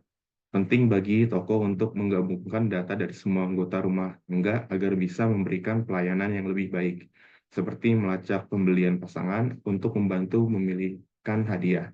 Data ini juga mencakup perubahan kebiasaan belanja, ulang tahun, dan bahkan peristiwa penting lainnya seperti pernikahan atau perceraian. Boleh di next. Yang kedua ini adalah identifying information. Jadi mengidentifikasi informasi pelanggan di toko lebih mudah melalui saluran non-toko, seperti belanja online, karena pelanggan harus memberikan informasi kontak seperti nama dan alamat. Di toko eceran seperti Alfamart dan lainnya, pelanggan juga mudah dikenali karena mereka menggunakan kartu keanggotaan saat berbelanja. Namun di toko biasa lebih sulit mengidentifikasi pelanggan yang membayar dengan uang tunai atau kartu kredit pihak ketiga. Untuk mengatasi hal ini ada 4 cara, yaitu yang pertama, meminta informasi pelanggan secara langsung. Jadi beberapa pengecer meminta staf penjualan mereka untuk meminta informasi identitas pelanggan. Informasi ini kemudian digunakan untuk menghubungkan semua transaksi dengan pelanggan tersebut. Namun beberapa pelanggan mungkin enggan memberikan informasi ini karena merasa privasi mereka terganggu. Yang kedua adalah menghubungkan data belanja online dan di toko. Ketika pelanggan menggunakan kartu kredit pihak ketiga untuk melakukan pembelian di toko, pengecer tidak dapat mengidentifikasi pembelian berdasarkan pelanggan. Namun jika pelanggan menggunakan kartu kredit yang sama saat berbelanja di situs web pengecer dan memberikan informasi pengiriman, pengecer dapat menghubungkan pembelian kartu kredit melalui saluran toko dan elektronik mereka. Yang ketiga adalah program pelanggan setia, atau disebut juga program loyalitas, adalah program yang mengidentifikasi dan memberikan hadiah kepada pelanggan yang berbelanja di retail tersebut. Dan yang terakhir adalah menggunakan RFID, yaitu pendekatan paling nyaman dari sudut pandang pelanggan untuk melakukan pembelian. Pembaca RFID di toko dapat mengambil informasi pribadi pelanggan dari perangkat kecil yang dibawa oleh pelanggan dan tag RFID pada barang dagangan yang ingin mereka beli. Boleh di next. Dan yang terakhir adalah Privacy and CRM Programs. Pengumpulan data tentang preferensi dan perilaku belanja pelanggan membantu pengecer memberikan promosi yang lebih tepat. Namun banyak pelanggan khawatir retail melanggar privasi mereka saat mengumpulkan informasi pribadi. Jadi retail harus bisa meningkatkan kepercayaan pelanggan dengan memberikan informasi tentang opsi privasi dan bagaimana data akan digunakan. Di Eropa misalnya, retail harus meminta izin pelanggan atau opt-in sebelum menggunakan data mereka. Sementara di Amerika, retail harus bisa menggunakan data, kecuali pelanggan meminta sebaliknya, atau opt-out. Pengecer harus memastikan data pelanggan aman dan tidak dibagikan tanpa izin. Contoh brand retail yang mengedepankan privasi adalah Amazon dan IKEA. Amazon memiliki salah satu program CRM yang paling canggih melalui rekomendasi produk yang dipersonalisasi dan program loyalitas Amazon Prime. Mereka menggunakan data pelanggan untuk memberikan pengalaman belanja yang lebih baik, namun juga menekankan pentingnya privasi. Amazon memiliki kebijakan privasi yang memastikan bahwa data pelanggan dilindungi dengan baik, meskipun mereka mengumpulkan banyak data dari aktivitas belanja online. Boleh di next. Selanjutnya akan dijelaskan oleh rekan saya. Baik, izin melanjutkan materi. Di sini ada analyzing customer data and identifying target customers. Jadi dua tujuan utama dari menganalisis pelanggan adalah yang pertama itu untuk mengidentifikasi pelanggan yang terbaik menggunakan CLV. CLV ini adalah customer lifetime value. Sebuah konsep penting yang digunakan untuk menilai berapa banyak keuntungan yang dapat dihasilkan oleh seorang pelanggan selama hubungan jangka panjang dengan perusahaan. Lalu tujuan yang kedua adalah untuk meningkatkan keputusan manajerial. Analisis data pelanggan yang memungkinkan pengambilan keputusan berbasis data yang lebih akurat dibandingkan dengan intuisi atau asumsi semata. Boleh di next. Selanjutnya mengidentifikasi pelanggan terbaik. Sebelum itu kita juga harus tahu dulu apa itu customer lifetime value ya. Jadi customer lifetime value itu adalah perkiraan total pendapatan bersih yang bisa dihasilkan oleh seorang pelanggan untuk sebuah bisnis selama mereka berinteraksi dengan perusahaan. CLV ini membantu perusahaan untuk mengidentifikasi pelanggan yang paling menguntungkan dalam jangka panjang. Contohnya, jika ada 2 pelanggan masing-masing membeli produk senilai 6 juta rupiah dan 5,5 juta, mungkin terlihat bahwa pelanggan pertama lebih menguntungkan. Namun jika pelanggan kedua membeli lebih sering, maka nilai jangka panjang lebih besar. Maka nilai jangka panjang pelanggan kedua lebih besar, terutama jika biaya layanan pelanggan rendah dan tidak sering melakukan retur barang. Dari sini kita bisa membuat strategi yaitu dengan memberikan perhatian lebih kepada pelanggan yang lebih menguntungkan ya. Jadi dalam contoh ini pelanggan yang kedua, kita bisa memberikan layanan prioritas, eh, program loyalitas yang lebih personal, terus kita juga bisa efisiensikan dana lebih baik. Boleh next. Lalu kita juga perlu tahu faktor-faktor apa saja yang mempengaruhi dari CLV itu sendiri. Yang pertama ada purchase amount atau jumlah pembelian. Jadi purchase amount ini total nilai pembelian yang dilakukan oleh pelanggan. Pelanggan yang secara rutin membeli dalam jumlah besar memiliki CLV lebih tinggi. Lalu yang kedua ada purchase frequency atau frekuensi pembelian. Ini adalah seberapa sering pelanggan membeli dari perusahaan. Pelanggan yang sering melakukan pembelian mungkin menunjukkan tingkat kepuasan yang tinggi dan potensi untuk terus berbelanja. Yang ketiga ada profitability atau profitabilitas. Beberapa pelanggan mungkin sering membeli produk diskon atau mengembalikan barang yang dapat mengurangi profitabilitas mereka. Sebaliknya, pelanggan yang jarang melakukan retur atau membeli barang yang dengan harga penuh lebih menguntungkan. Yang keempat, terakhir yaitu returns behavior. Ini atau perilaku pengembalian. Jadi ini adalah kalau misalnya setiap pengembalian barang itu meningkatkan biaya operasional dan menurunkan margin keuntungan. Makanya penting buat mempertimbangkan perilaku ini pas ngitung CLV. Boleh di next. Selanjutnya ada alat analisis retail. Retail Analytics ini adalah penggunaan data untuk menganalisis perilaku pelanggan.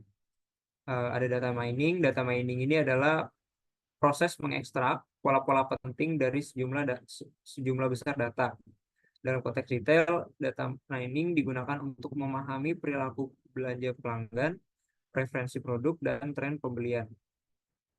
Contohnya, mengidentifikasi pelanggan yang sering membeli produk tertentu bersamaan, sehingga perusahaan bisa menyesuaikan bundling produk atau menawarkan rekomendasi personal kepada pelanggan.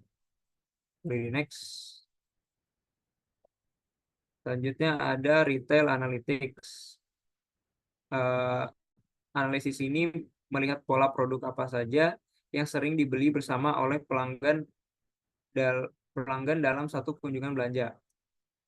Contohnya, kalau orang sering belanja pisang sama sereal bersama-sama, toko bisa deketin pisang sama rak sereal gitu. Jadi membantu toko mengatur penempatan produk dan mempromosikan produk yang sering dibeli bersama, sehingga memudahkan pelanggannya juga menemukan produk dan mendorong penjualan.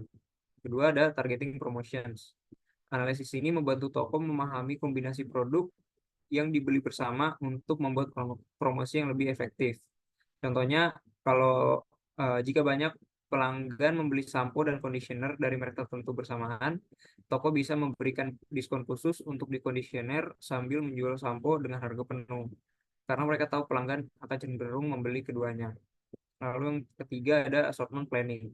Ini adalah proses di mana manajer toko memutuskan produk apa saja yang harus selalu tersedia di toko. Data pelanggan digunakan untuk memastikan produk yang sering dibeli oleh pelanggan setia tetap tersedia, meskipun produk tersebut mungkin tidak terlalu populer di kalangan semua pelanggan. Contohnya, kalau misalnya pelanggan paling setia suka membeli merek masker tertentu, toko tetap akan menyediakan masker tertentu meskipun penjualannya tidak tinggi, karena mereka tidak ingin kehilangan pelanggan setia. Boleh next. Silakan dilanjutkan.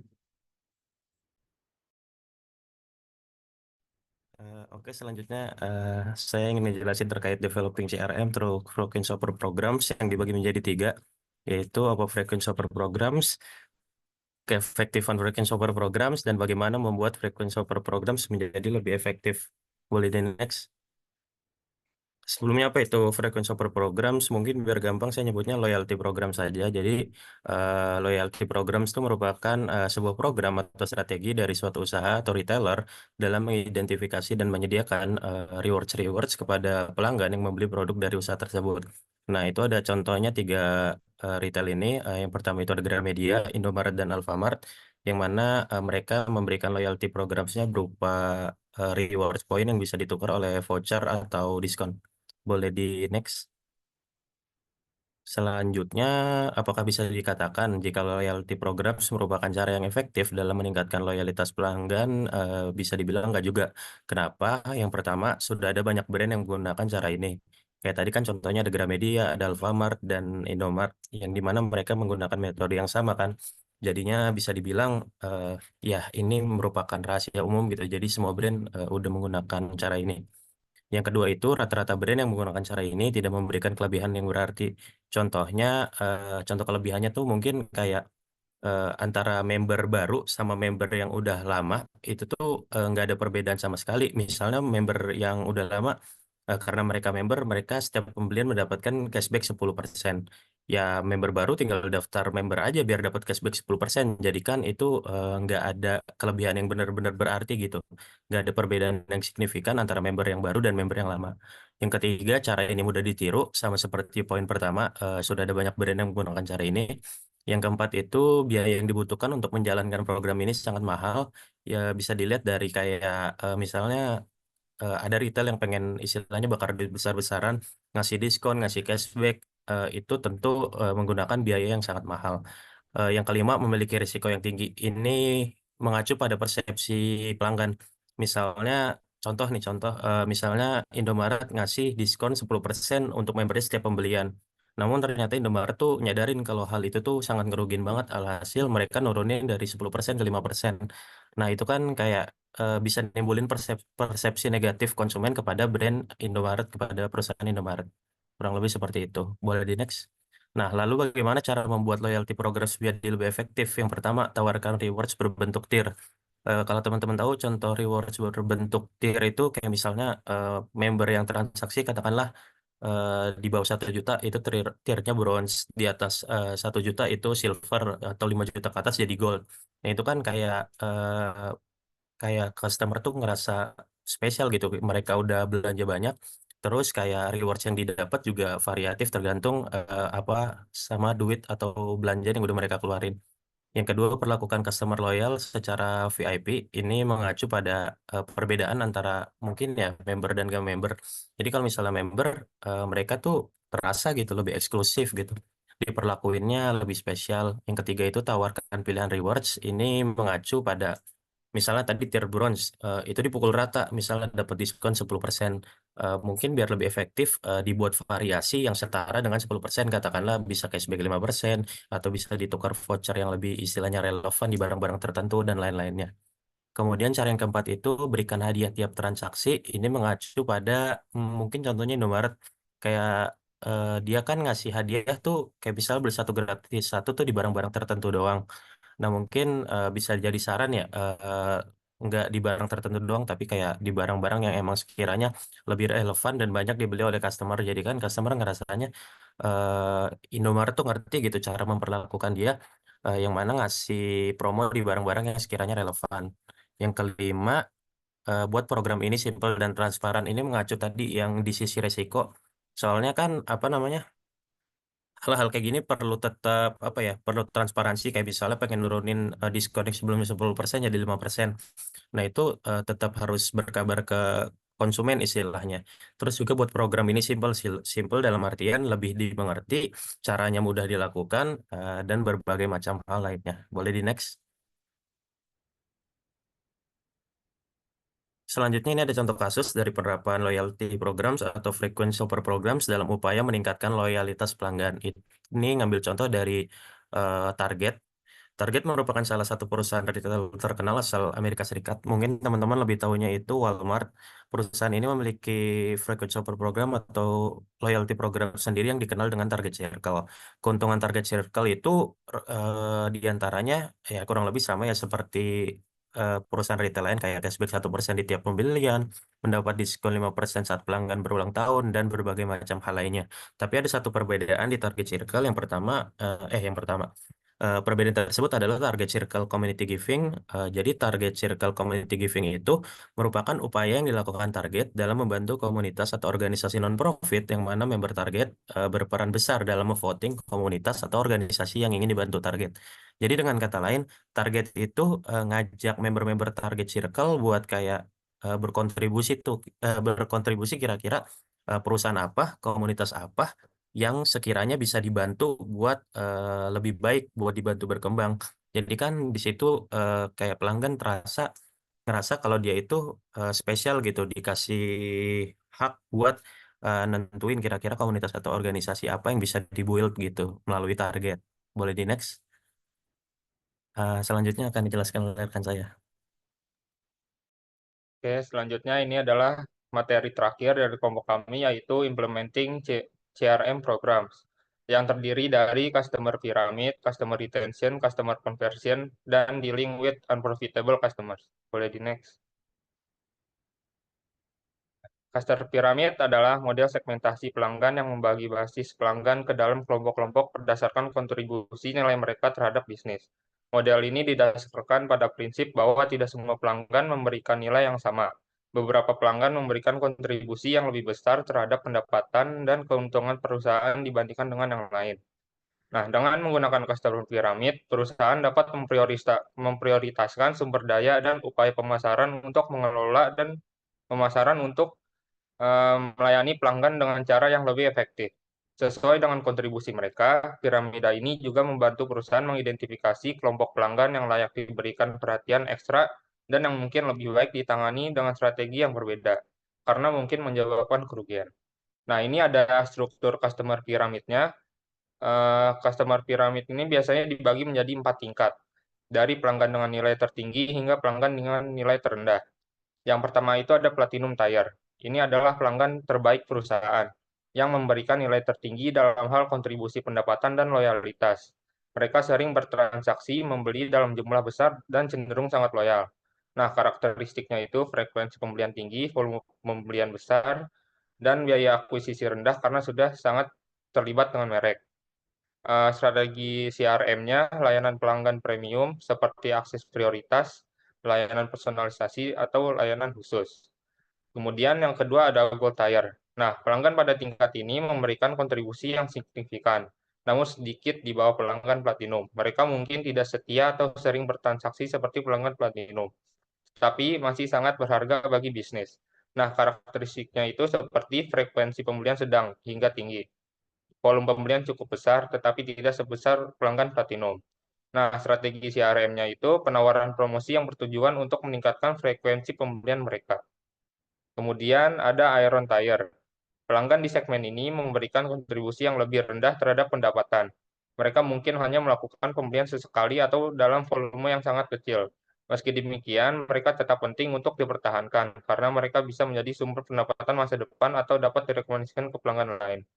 Nah, karakteristiknya itu frekuensi pembelian sangat rendah dan volume pembeliannya kecil. Strategi CRM-nya penawaran khusus yang berfokus pada diskon dan promosi untuk meningkatkan pembelian. Kemudian yang terakhir ada lead tier. Ini adalah segmen pelanggan yang paling tidak menguntungkan atau bahkan merugikan bagi perusahaan. Pelanggan di kategori ini mungkin membeli dengan sangat jarang, cenderung mengembalikan produk atau memerlukan biaya layanan yang tinggi sehingga menyebabkan perusahaan kehilangan keuangan. Oke, boleh di next. Nah, di sini ada contoh customer pyramid di industri penerbangan. Pada platinum tier ini, karakteristiknya tadi kan pelanggan yang sering berpergian terutama dalam kelas bisnis atau kelas utama, dan mereka merupakan anggota program frequent flyer dengan status tertinggi. Nah, contoh nyatanya itu seorang eksekutif bisnis yang sering terbang ke luar negeri dalam kelas bisnis beberapa kali dalam sebulan. Mereka sering menggunakan maskapai yang sama dan memiliki poin loyalitas yang sangat tinggi. Nah, strategi penerbangannya itu keuntungan dan layanan eksklusif. Pelanggan ini sering diberikan akses ke lounge VIP, broadcast check-in, dan boarding dan layanan premium seperti upgrade gratis atau akses ke kursi terbaik. Kemudian ada layanan yang dipersonalisasi. Mereka juga mendapatkan layanan yang dipersonalisasi seperti penyambutan khusus oleh kru pesawat.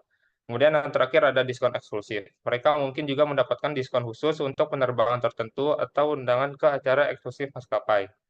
Nah, contoh maskapainya itu seperti ini, Emirates. Memiliki program seperti Emirates Skywards Platinum yang memberikan fasilitas eksklusif kepada pelanggan setia yang sering terbang di kelas bisnis atau first class. Nah, ya ini adalah contoh nyata dari bagaimana maskapai penerbangan melepas pelanggan ke dalam piramida, di mana pelanggan platinum mendapat perhatian khusus karena kontribusi finansial yang signifikan dan loyalitas tinggi mereka. Boleh di next. Oke, selanjutnya ada customer retention. Customer retention adalah serangkaian strategi, tindakan, dan upaya yang dilakukan oleh perusahaan untuk mempertahankan pelanggan yang sudah ada, mengurangi churn, serta meningkatkan loyalitas pelanggan dengan tujuan memaksimalkan nilai jangka panjang mereka bagi bisnis. Strategi ini penting karena mempertahankan pelanggan yang sudah ada jauh lebih efisien dan lebih murah dibandingkan memperoleh pelanggan baru. Pentingnya customer retention terletak pada fakta bahwa pelanggan yang sudah ada cenderung lebih sering membeli, menghabiskan lebih banyak, dan memiliki potensi untuk merekomendasikan bisnis kepada orang lain. Dengan mempertahankan pelanggan, perusahaan dapat meningkatkan customer lifetime value atau LTV, yaitu total nilai yang dihasilkan oleh seorang pelanggan sepanjang hubungan mereka dengan bisnis. Nah, mengapa customer retention penting? Yang pertama, biaya akuisisinya yang lebih rendah. Kemudian ada peningkatan LTV, loyalitas pelanggan, rekomendasi word of mouth, profitabilitas yang lebih tinggi, dan hubungan jangka panjang.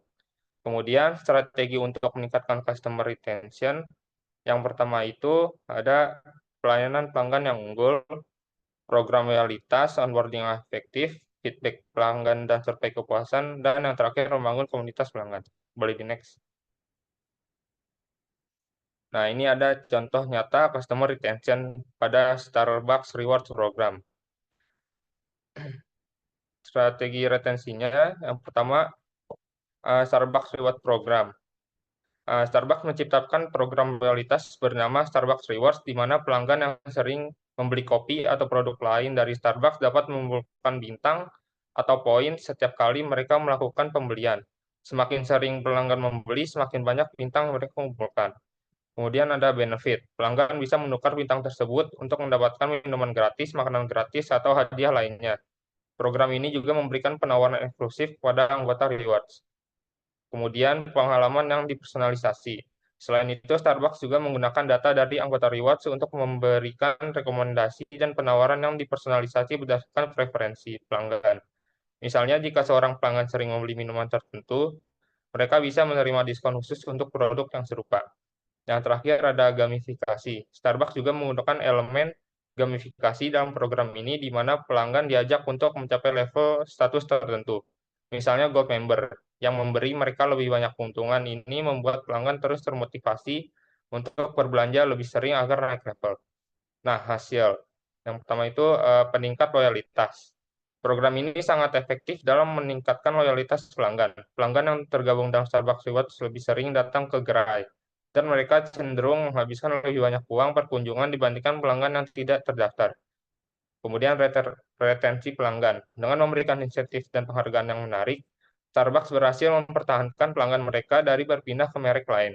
Selain itu, pelanggan merasa dihargai dan memiliki hubungan emosional yang lebih kuat dengan merek. Nah, dampak nyatanya itu, menurut laporan, anggota Starbucks Rewards menyumbang lebih dari 40% dari total penjualan di Amerika Serikat, yang menunjukkan betapa efektifnya program loyalitas ini dalam menjaga dan mempertahankan pelanggan. Nah, dapat disimpulkan bahwa Starbucks menggunakan Starbucks Rewards ini sebagai alat yang sangat efektif untuk customer retention. Program loyalitas ini tidak hanya mendorong pelanggan untuk kembali membeli, tetapi juga memberikan pengalaman yang dipersonalisasi dan keuntungan yang nyata bagi pelanggan setia. Hasilnya adalah peningkatan frekuensi pembelian dan loyalitas jangka panjang, yang secara signifikan berkontribusi pada keberhasilan bisnis mereka. Boleh di next. Oke, selanjutnya akan dijelaskan oleh David. Baik, berikutnya adalah customer conversion atau mengubah customer. Mungkin ini tadi sudah dijelaskan Platinum, Gold, Iron, dan Lead. Customer Ultimate ini sebenarnya nama lainnya dari customer pyramid. Dalam conversion ini artinya mengubah atau meningkatkan tingkat pelanggan, misalnya dari lead ke iron, iron ke gold, dan gold ke platinum. Salah satu caranya yaitu bisa dengan add-on selling. Add-on selling sendiri itu bisa berupa dua ya, upselling dan cross selling. Nah, add-on selling ini merupakan strategi yang menawarkan produk tambahan kepada customer pada saat pembeli dari total transaksi customer dan memberikan solusi yang lebih lengkap kepada customer. Nah, upselling ini merupakan strategi yang menawarkan versi produk yang lebih mahal atau lebih canggih dari produk yang sedang dipertimbangkan oleh customer. Sedangkan cross-selling ini menawarkan produk yang melengkapi pembelian utama customer seperti aksesoris produk atau layanan tambahan produk. Di sini strategi atau selling ini udah sering sering banget dipakai oleh retail ternama ya, mungkin seperti Amazon, Shopee, dan Tokopedia.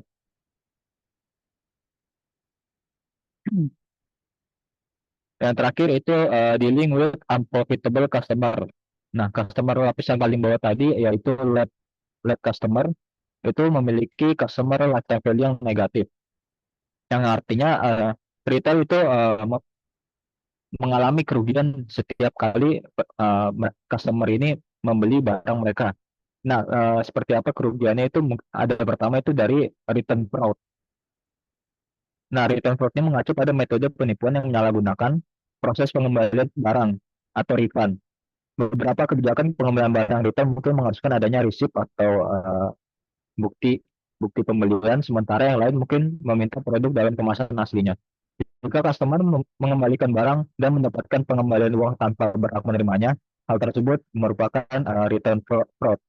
Nah, salah satu jenis return fraud ini adalah switch fraud, yaitu penipu membeli barang yang berfungsi dan mengembalikan atau refund barang yang sudah rusak atau cacat yang dimiliki customer sebelum pembelian barang yang berfungsi tersebut. Istilahnya menukarkan barang yang rusak dengan barang yang baru untuk diminta refund atau ganti rugi.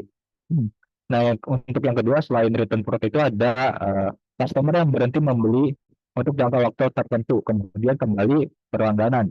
Misalnya customer yang beralih ke pesaing karena menawarkan penawaran yang lebih menarik, atau mereka mungkin tidak puas dan kemudian kembali setelah berbulan-bulan atau bahkan bertahun-tahun sebagai customer baru.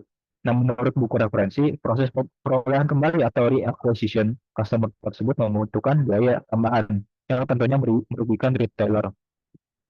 Nah, oleh karena itu, di sini ada salah satu strategi yaitu getting the lead out untuk mengurangi kerugian yang dialami oleh retailer dengan bertujuan untuk secara halus mendorong customer lead ini menuju ke perusahaan lain karena mereka dapat mengurangi keuntungan yang dihasilkan oleh customer utama. Mungkin pendekatan yang bisa dilakukan dalam proses ini adalah dengan menawarkan layanan yang lebih murah bagi retailer untuk memenuhi kebutuhan customer yang tidak menguntungkan ini atau lead customers. Ya, dan yang kedua itu dengan mengenakan biaya charge kepada customer untuk layanan mereka salah gunakan.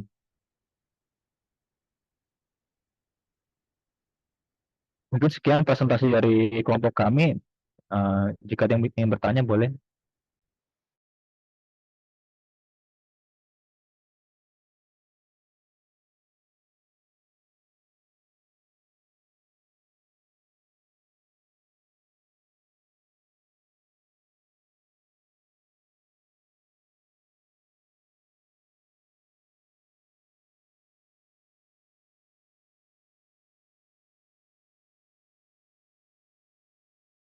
Boleh Zikri Alamsyah.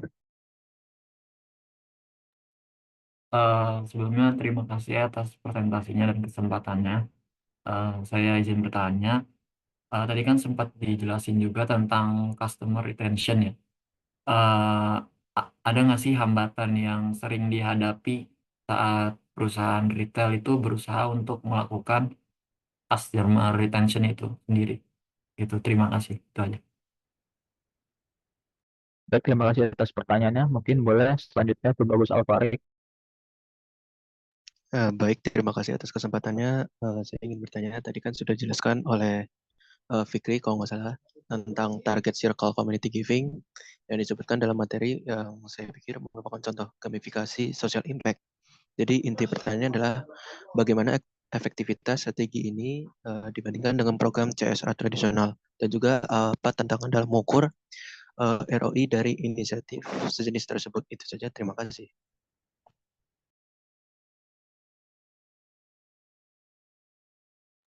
Oke, terima kasih atas pertanyaannya. Mungkin selanjutnya Asti Febrianti. Oke, baik. Terima kasih. Sebelumnya izin bertanya, bagaimana retailer bisa menangani pelanggan yang tidak menguntungkan dan apa dampaknya terhadap profitabilitas perusahaan? Itu aja. Terima kasih. Baik, terima kasih pertanyaannya. Mungkin selanjutnya Maria Lorenza boleh. Baik, terima kasih kelompok 7 atas kesempatannya. Izin bertanya, apakah berdasarkan customer piramid cukup adil dan efektif dalam mempertahankan pelanggan, atau justru berpotensi menyebabkan ketidakadilan di antara pelanggan yang tidak masuk dalam kategori Platinum dan Gold? Terima kasih. Baik, terima kasih.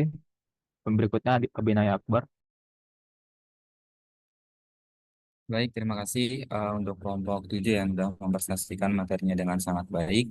Saya izin bertanya terkait bagaimana sih cara yang efektif bagi perusahaan retail untuk mengukur kesuksesan implementasi program CRM-nya yang mereka gunakan dalam jangka waktu yang panjang. Itu aja, terima kasih. Baik, terima kasih. Untuk terakhir, Raka Bagus Ananto. Oke, terima kasih David atas kesempatannya. Saya izin bertanya, berdasarkan data dari Harvard Business Review, yaitu ada 80% data yang belum teranalisis secara optimal bagi setiap perusahaan retail gitu. Mengingat data warehouse tradisional itu sering kesulitan ketika mengelola data sosial media dan juga user generated content. Pertanyaannya, bagaimana seharusnya daripada retailer modern itu melakukan evolusi infrastruktur data mereka untuk mengintegrasikan sumber-sumber data yang tidak terukur ke dalam analisis CRM. Terima kasih. Baik, terima kasih pertanyaannya. Mungkin kami tampung nanti jawabannya dikirim melalui Word ya. Demikian presentasi dari kelompok kami. Terima kasih sudah mendengarkan.